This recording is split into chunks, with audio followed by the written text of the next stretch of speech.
high above the glittering Adriatic Sea, where the rugged limestone mountains of Dalmatia plunge into the turquoise waters of the coast. A lonely stone fortress clings to the ridgeline like a scar left by centuries of war. This is Klis Fortress, a massive stronghold that has stood for more than 1,000 years as Croatia's gateway of blood and iron. To travelers today, it is a breathtaking monument, its weathered walls glowing gold in the sunset. But in the early 16th century, Klis was not a quiet ruin. It was a living battlefield, a place where the fate of a nation was fought for stone by stone, arrow by arrow, night after desperate night. To understand why Klis became such a magnet for bloodshed, you need to imagine the geopolitical chessboard of the Balkans in the 1500s. The mighty Ottoman Empire, having swallowed Constantinople and swept through Greece, now pushed relentlessly toward the heart of Europe. The Croatian lands were a thin shield between the Ottoman armies and the rich cities of Italy and Austria. Every mountain pass, every coastal fortress, was a stepping stone toward Vienna or Venice.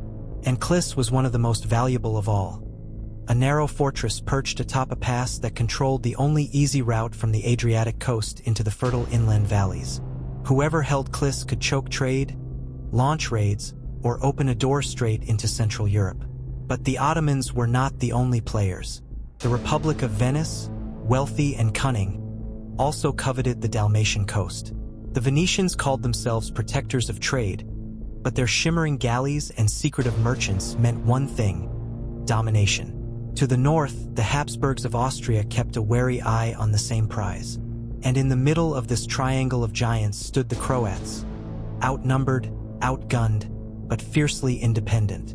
At the dawn of the 16th century, Klis Fortress belonged to the Kingdom of Croatia, nominally united with Hungary but in reality struggling to survive. The villagers of Klis, farmers and shepherds hardened by the rocky terrain, had long endured small Ottoman raids. But now the danger grew existential. Ottoman sultans sent armies of tens of thousands. Fortresses across Bosnia fell one after another. Refugees poured toward the coast with stories of villages burned and families enslaved. Everyone knew it was only a matter of time before the Sultan's banners appeared on the horizon of Klis. Enter Petar Kružić, a name that still echoes like a war cry in Croatian history. A nobleman by birth but a warrior by necessity, Kružić rose through the ranks of local defense forces to become captain of Klis. Tall, broad-shouldered, and relentless, he understood that Klis could not rely on royal armies for salvation. Hungary was weakened by internal feuds. Venice offered only lukewarm promises. If Klis was to stand, it would stand on the courage of its own defenders. Kružić gathered a band of fighters known as the Uskiks, men hardened by years of frontier warfare, outlaws and patriots who lived for the clash of steel. They were sailors and mountaineers, smugglers and avengers, men who carried scars like badges of honor. Under Kružić's command, the Uskiks transformed Klis into a fortress of defiance.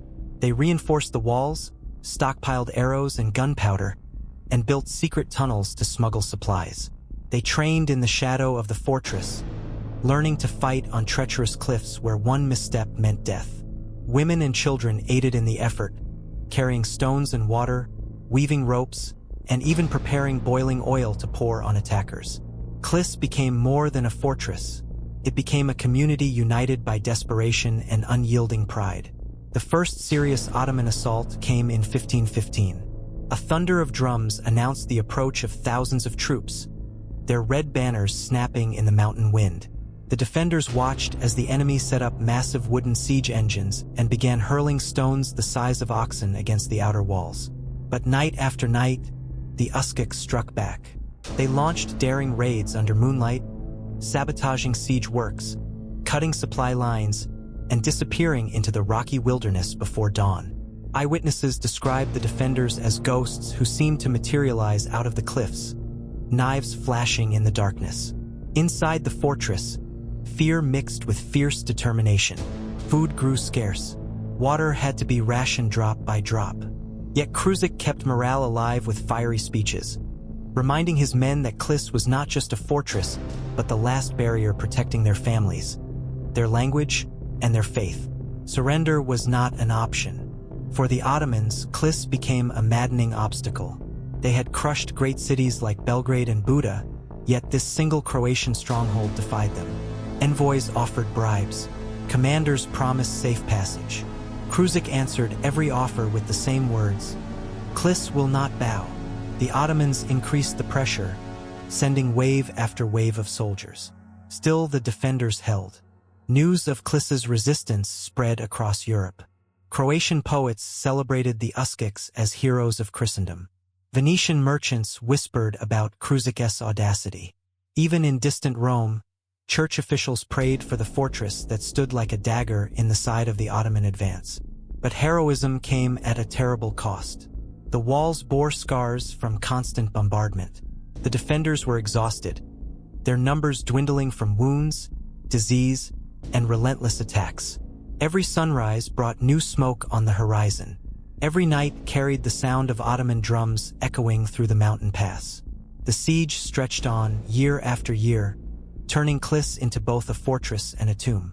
Still, Krušik refused to abandon his post.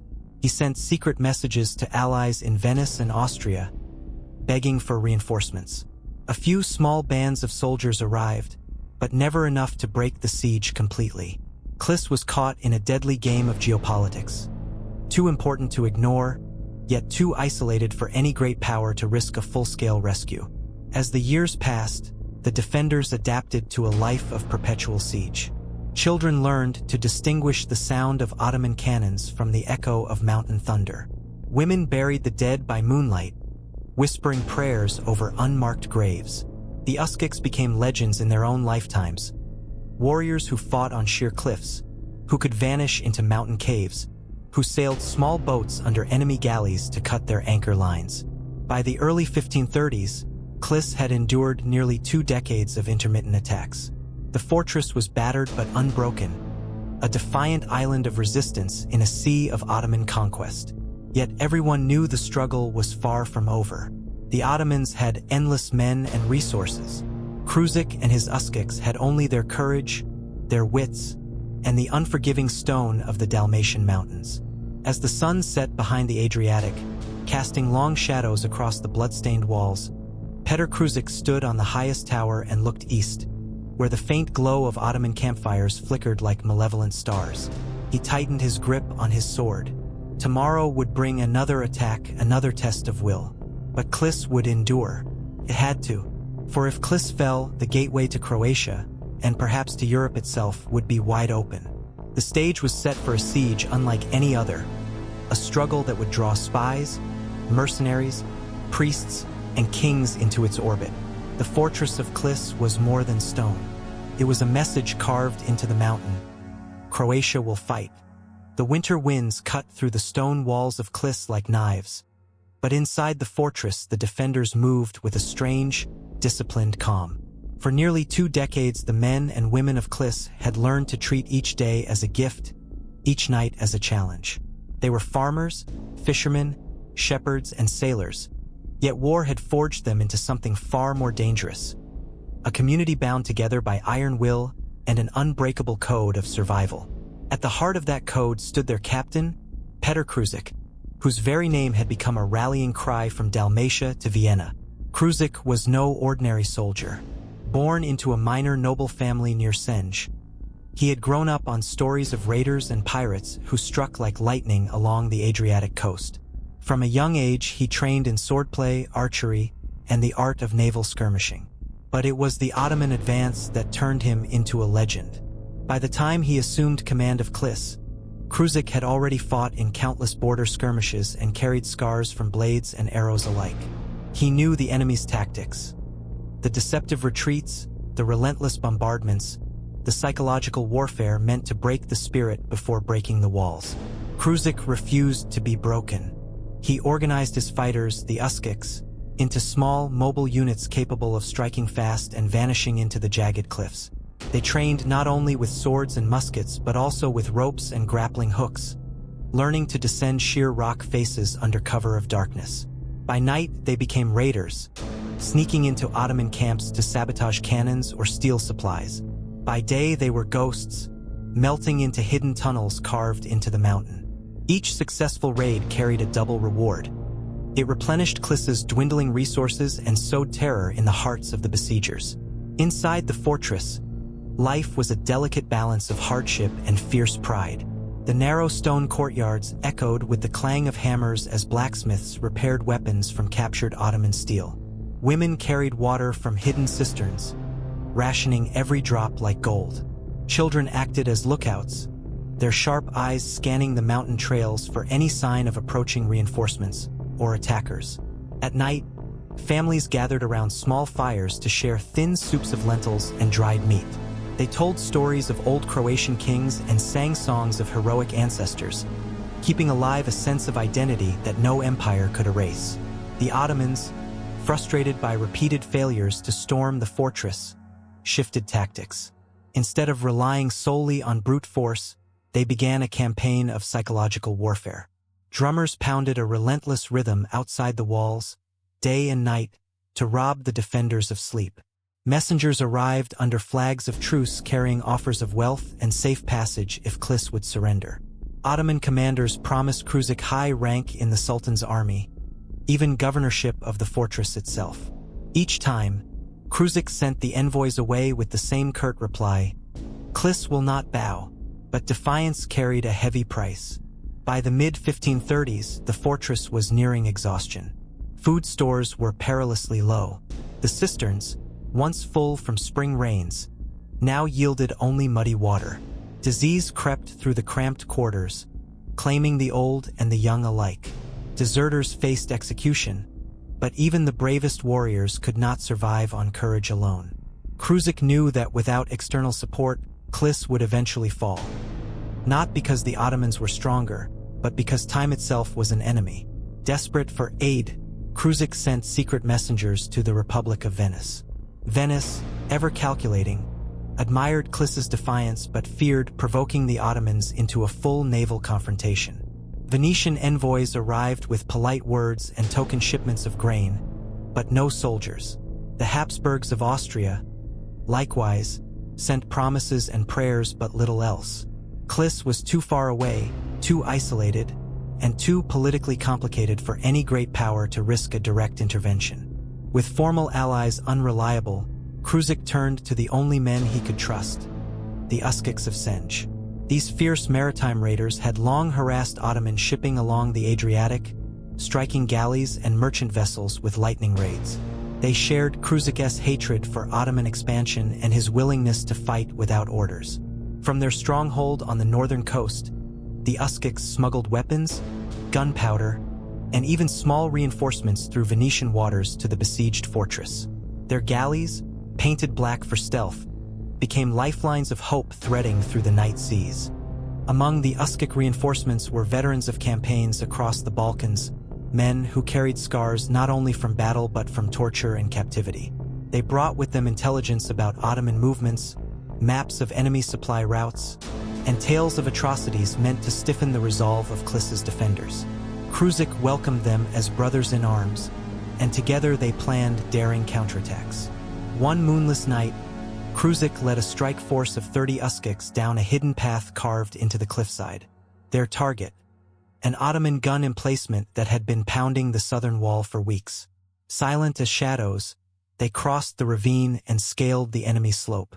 At the signal of a whispered prayer, they burst upon the sleeping gunners with knives and short swords. Within minutes, the cannon was destroyed, its powder stores set aflame in a blast that lit the mountain sky. The Uskiks vanished back into the darkness before the Ottoman camp could even organize a counterattack. The next morning, Klis's defenders cheered as smoke from the ruined cannon drifted across the valley. Stories of such exploits spread far beyond Dalmatia. In Venice, merchants whispered of the ghost defenders of Klis who defied the greatest army of the age. In Vienna, priests invoked Kruzik's name in prayers for Christian Europe. Even in Istanbul, Ottoman commanders grudgingly admired the fortress that refused to fall. The Siege of Klis became more than a local conflict. It was a symbol of resistance, a spark of defiance in a world that feared Ottoman invincibility. Yet for all the heroism, the siege exacted a cruel toll. Supplies continued to dwindle, Every victory bought only a few more days of survival. Krušik himself began to feel the weight of years. His once black hair streaked with gray. His body bore the aches of old wounds reopened by relentless campaigning.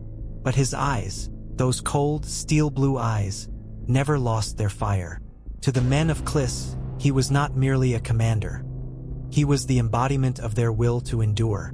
In early 1537, a fragile glimmer of hope appeared. Word arrived that an allied fleet of Spanish and Papal forces was preparing to strike the Ottoman stronghold of Omis, just down the coast. If the fleet succeeded, it could cut Ottoman supply lines and relieve pressure on Klis. Krušik immediately dispatched envoys to coordinate a joint operation. The plan was bold: a combined naval and land assault that might finally break the siege once and for all. But the political chessboard of the Adriatic was treacherous. Venetian spies intercepted messages. Ottoman agents spread rumors of betrayal. Weeks passed as negotiations dragged on, and all the while the fortress bled. Krušik faced an agonizing choice: wait for allies who might never come, or risk everything in a desperate breakout to secure supplies. He chose action. Gathering a small but determined force, Krušik launched a daring expedition to meet the Spanish fleet. The journey would take them through hostile waters and Ottoman-controlled territory. Before departing, he addressed the garrison of Klis in a speech remembered for centuries. "Brothers and sisters of Klis, our walls have held against armies, our spirits against fear. Now we march not for glory, but for survival. Hold fast in my absence. Fight as you have always fought. For every stone of this fortress is the heart of Croatia, and it must never beat for another master." The defenders erupted in cheers, but many wept quietly as Krušik led his men down the mountain path. They knew the stakes. Without their captain, Klis was more vulnerable than ever. Yet his mission offered the only hope of salvation. As Krušik and his Uskiks vanished into the dark ravines, the fortress of Klis stood once again alone, its battered walls silhouetted against a blood-red sunset. Inside, the people tightened their belts, sharpened their blades, and prepared to face the next assault without their indomitable leader. The drums of the Ottoman camp began to beat once more, echoing through the night like a prophecy of trials yet to come. The fate of Klis now balanced on a knife's edge. Would Krušik return with the reinforcements that could finally lift the siege? Or would the fortress, starved and weary, be forced to fight its final battle without the man who had kept it alive for so long? The answer would come soon, and it would test the courage of every soul within those ancient walls. As the Ottoman grip tightened over the heart of the Balkans, Croatia became more than a line on a map. It became a fault line between worlds. The late 15th and early 16th centuries were an age of relentless sieges and whispered plots, where the clash of civilizations was as much about survival as it was about faith or empire. The Croatian March, the once proud buffer zone of the Kingdom of Croatia, now stood like a cracked shield, bearing the brunt of the Ottoman advance. Villages burned, borders shifted, and yet, out of the smoke and ruin, a strange kind of resilience began to take shape. It was here, in the shadowed valleys and fortified hilltops, that the story of Croatia's hidden resistance truly unfolded. Life under constant threat bred a generation of warriors and tacticians who understood that the Ottoman tide could not be met by sheer force alone. Croatian nobles and peasant militias began to develop a network of small, mobile fighting groups, trained in ambush tactics and guerrilla warfare. These men, later known as the Uskiks, emerged from the rugged coastal regions near Senj, where the Dinaric Alps plunged sharply into the Adriatic. They were sailors, deserters, refugees, and adventurers bound by a singular mission: to harass the enemy wherever he sailed or marched. Unlike the formal armies of kings and emperors, the Uskiks answered only to necessity. They struck Ottoman galleys with lightning raids, seized supply caravans along mountain passes, and disappeared back into the labyrinth of limestone cliffs before retaliation could arrive. Their exploits soon became legend. Ottoman captains dreaded the sight of the Uskik boats, sleek, fast vessels designed to glide across the Adriatic like silent predators. Venetian merchants cursed their name, for the Uskiks often blurred the line between freedom fighters and pirates. Even the Habsburg commanders, officially allied with these Croatian raiders, struggled to control their ferocity. To the common people, however, the Uskiks were heroes.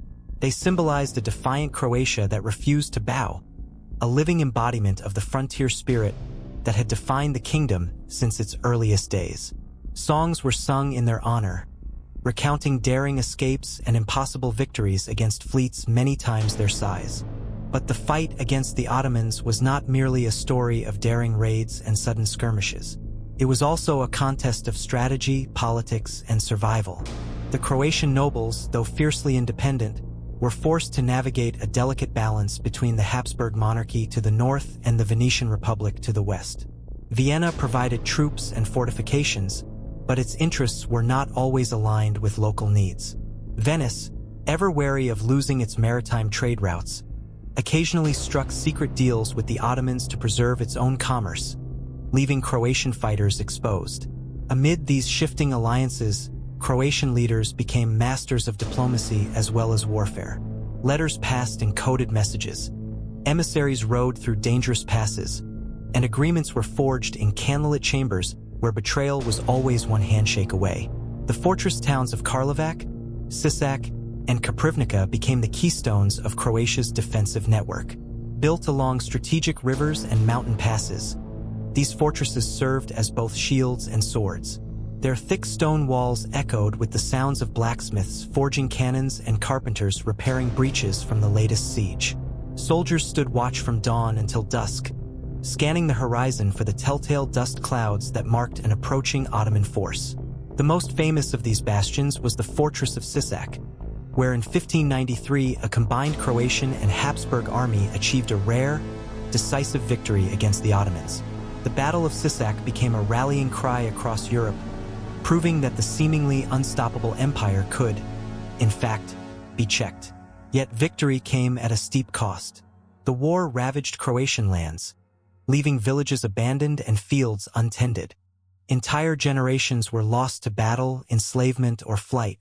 Refugees from Bosnia and other occupied regions flooded into the shrinking safe zones of northern Croatia, bringing tales of atrocities and desperate hope for protection. Churches served as both sanctuaries and command centers, their bells ringing not only for prayer but as alarms of incoming raids. Women and children became the silent backbone of the resistance, maintaining farms, smuggling supplies, and passing information under the very noses of Ottoman patrols. Their courage, though less celebrated than that of the warriors, was no less essential to the survival of the nation. Religion played a powerful, often double-edged role in this struggle. The Catholic Church rallied Croatians with visions of a sacred defense against the infidel, blessing banners and declaring crusades. Franciscan monks traveled from village to village, offering not just spiritual comfort but practical aid, teaching literacy and organizing local defenses. At the same time, some Orthodox communities, caught between Ottoman rule and Catholic resistance, found themselves torn by conflicting loyalties. The frontier was not merely a military boundary. It was a cultural and spiritual crossroads where identities were constantly tested and reshaped. As the 16th century wore on, the Croatian frontier hardened into what European observers began to call the Antemural Christianitatis, the bulwark of Christianity. This title, bestowed by popes and emperors, was both an honor and a curse. It recognized Croatia's role as the first line of defense for Central Europe, but it also condemned the land to perpetual warfare. While other regions prospered in relative peace, Croatia endured endless cycles of rebuilding and destruction. Its people learned to live with a paradoxical mix of pride and exhaustion, aware that their sacrifices safeguarded cities and kingdoms far beyond their own borders. And yet, within this crucible of suffering, a distinct Croatian identity began to crystallize. The shared experience of defending their homeland forged bonds across class and region. Nobles and peasants alike took up arms, fought side by side, and buried their dead beneath the same scarred earth. Folk songs, epic poems, and oral legends preserved the memory of heroic stands and tragic losses, ensuring that even in defeat, the spirit of resistance would not be forgotten. The very hardships of war became a source of unity, a reminder that survival was itself a kind of victory. By the dawn of the 17th century, Croatia remained battered but unbroken. The Ottoman Empire still loomed to the east, but its momentum had begun to slow. The Uskyks continued their daring raids, now as much a thorn in Venetian trade as a terror to Ottoman sailors. The fortresses along the military frontier stood firm, their walls patched and repatched, their cannons polished and ready. And throughout the land, from the Adriatic coast to the Danube plains, the people of Croatia carried on, farming, praying, singing, and fighting when necessary. They had endured a century of relentless conflict and emerged with their culture, their faith, and their sense of nationhood intact. The Croatian struggle during this era was more than a local skirmish in a larger imperial game. It was a defining chapter in the history of a people who refused to be erased. Their resilience, their cunning, and their fierce love for their homeland ensured that, even as empires rose and fell, Croatia's story would endure. The shadows of resistance had become the very light of survival, illuminating a path forward for generations yet to come. The 17th century dawned with Croatia still clinging to a fragile existence between warring empires. Though the Ottoman threat remained ever-present, the balance of power was beginning to shift. The great frontier forts still stood, and the Uskyks still prowled the Adriatic, but survival would now require more than swords and cannons. The battlefield was expanding into the realm of espionage, secret diplomacy, and calculated intrigue. A war of letters and whispers where a single signature could be as deadly as a musket shot. Croatia, battered but unbroken, had become a chessboard for Europe's most ambitious powers, and its leaders knew that clever diplomacy could mean the difference between endurance and annihilation.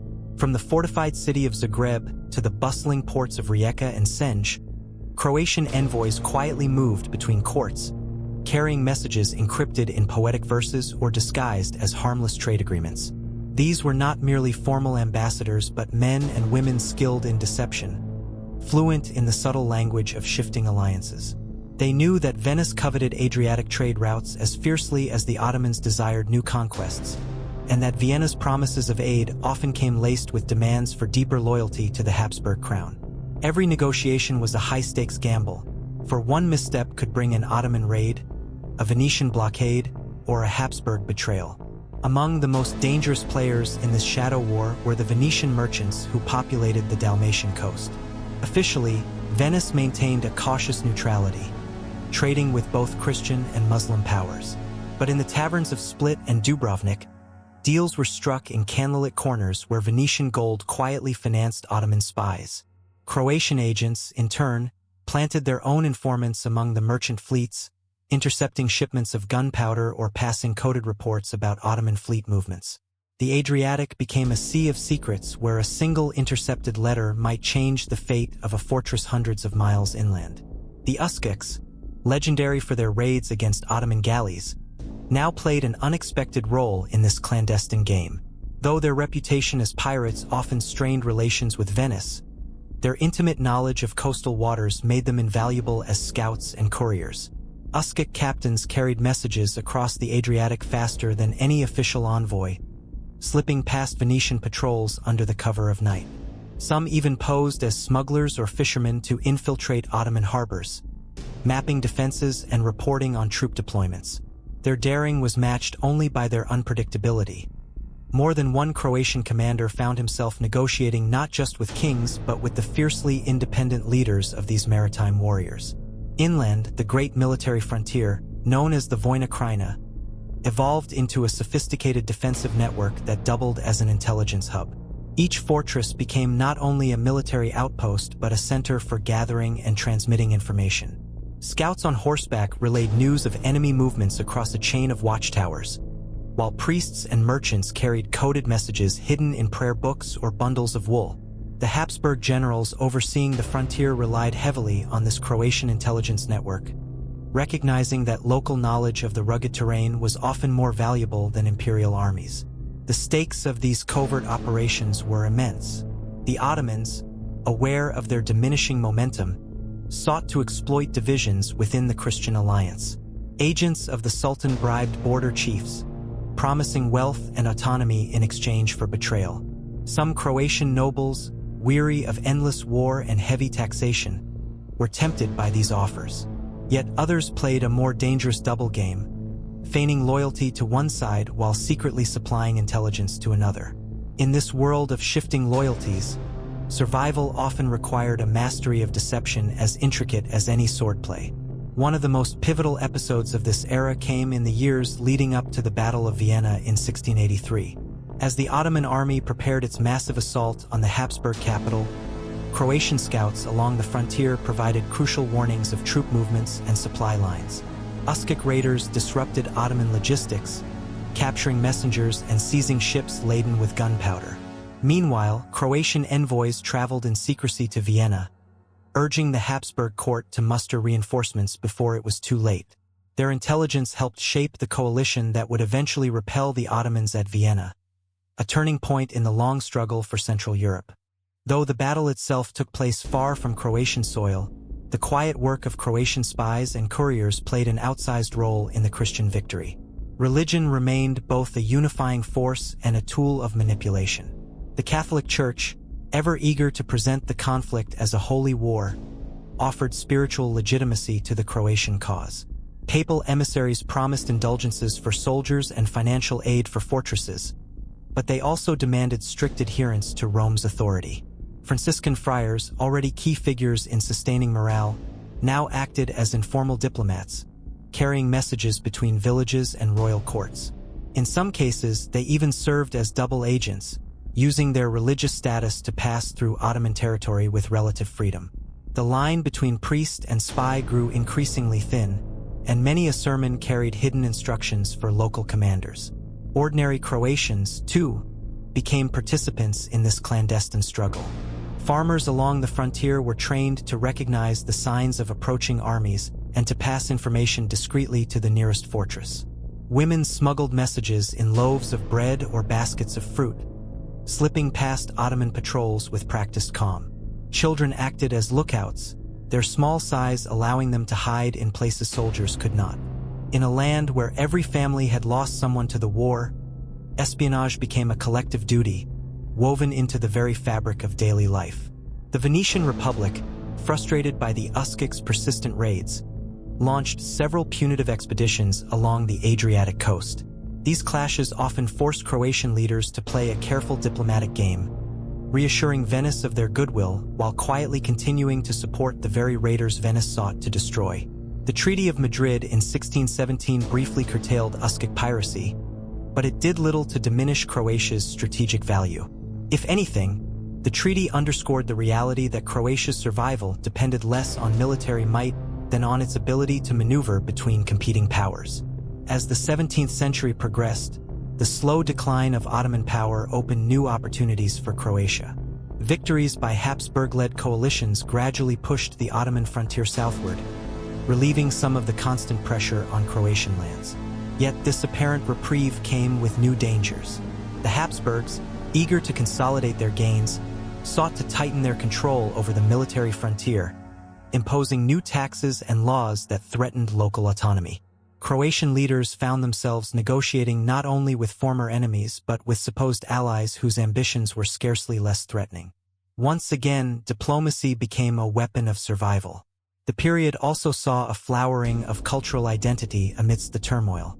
Croatian poets and chroniclers recorded the heroism of frontier soldiers and the cunning of spies, turning real events into epics that celebrated national resilience. Songs like the Uskic ballads preserved the memory of daring raids and secret missions, ensuring that even the most covert victories would not be forgotten.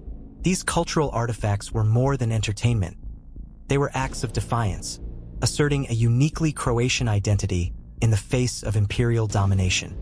By the close of the century, Croatia had endured more than 200 years of near-constant conflict, yet it remained standing, a testament to the power of strategy, adaptability, and unity. The Ottomans were in retreat, the Venetian Republic had been checked, and the Habsburg monarchy, though increasingly assertive, recognized the value of its Croatian frontier. What began as a desperate struggle for survival had evolved into a sophisticated game of geopolitics, one in which Croatian leaders had proven themselves adept players. Their success was measured not in vast conquests or glittering palaces, but in something far more precious: the continued existence of their people and their culture. The intrigues and espionage of this era left a lasting legacy. They demonstrated that Croatia's survival was never merely the result of fortresses or armies, but of intelligence, both in the literal sense of gathered information and in the deeper sense of human ingenuity. The Croatian frontier had taught Europe a lesson that resonated far beyond the Balkans. That in the struggle between empires, the smallest nations could endure if they mastered the art of outthinking their foes. The echoes of these shadow wars would reverberate for centuries, shaping not only Croatia's destiny but the very map of Europe itself. As the 17th century gave way to the 18th, Croatia emerged from its long night of sieges, secret wars, and fragile truces battered but unbowed. The Ottomans, once the unstoppable force that had swept across the Balkans, were now a fading shadow of their former power. The victories of the Holy League, most notably the decisive triumph at the Battle of Vienna in 1683 and the sweeping campaigns that followed, gradually forced the Ottoman frontier southward. Fortresses that had once marked the outermost line of Christian defense were now securely within Habsburg territory. But Croatia's hard-won survival brought with it a new challenge: how to preserve its identity in a Europe reshaped by shifting empires and restless ambitions. The Croatian frontier, known as the Vojna Krajina, stood as both a symbol of resilience and a constant reminder of sacrifice. Generations of soldiers, farmers, priests, and spies had turned a strip of rugged land into a living wall against Ottoman expansion. Villages that once trembled at the sound of approaching horsemen now echoed with the laughter of children born into a rare moment of peace. Yet the price of this endurance was steep. Entire families bore the scars of war, fathers lost to raids, mothers widowed by endless campaigns, and fields left untended in the wake of repeated invasions. The land itself seemed to carry the memory of conflict, its rivers and forests haunted by the ghosts of those who had fought and fallen for a homeland that often existed only in spirit. With the Ottoman threat receding, the Habsburgs turned their attention inward. No longer content to rely on Croatian fortresses merely as a buffer, Vienna sought to integrate the military frontier more tightly into its imperial structure.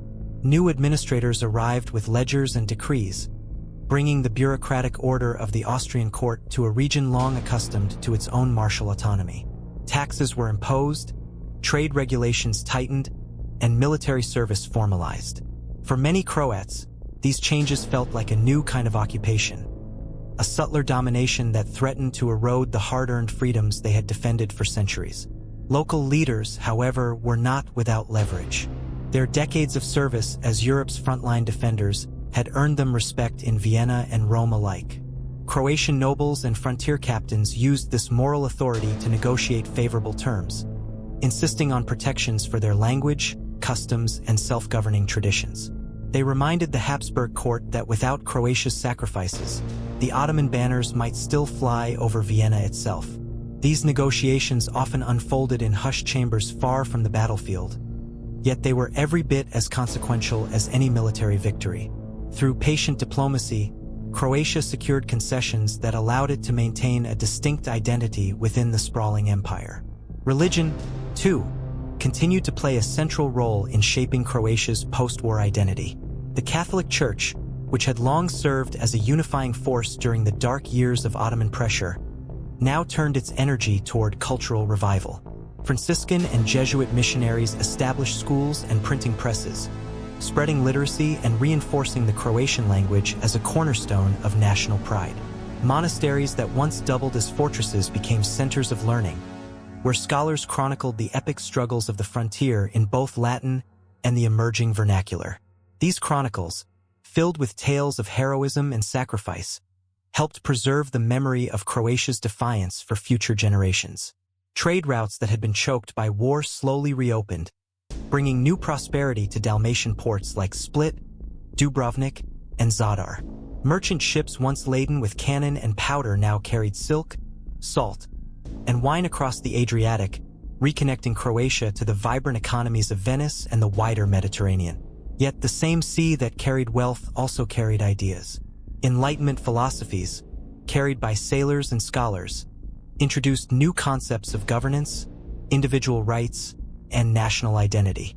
Croatian intellectuals, exposed to these currents of thought, began to envision a future where their people might one day reclaim full sovereignty. Not merely survive between empires, but thrive as an equal among European nations. The legends of the military frontier took on a new life in this changing world.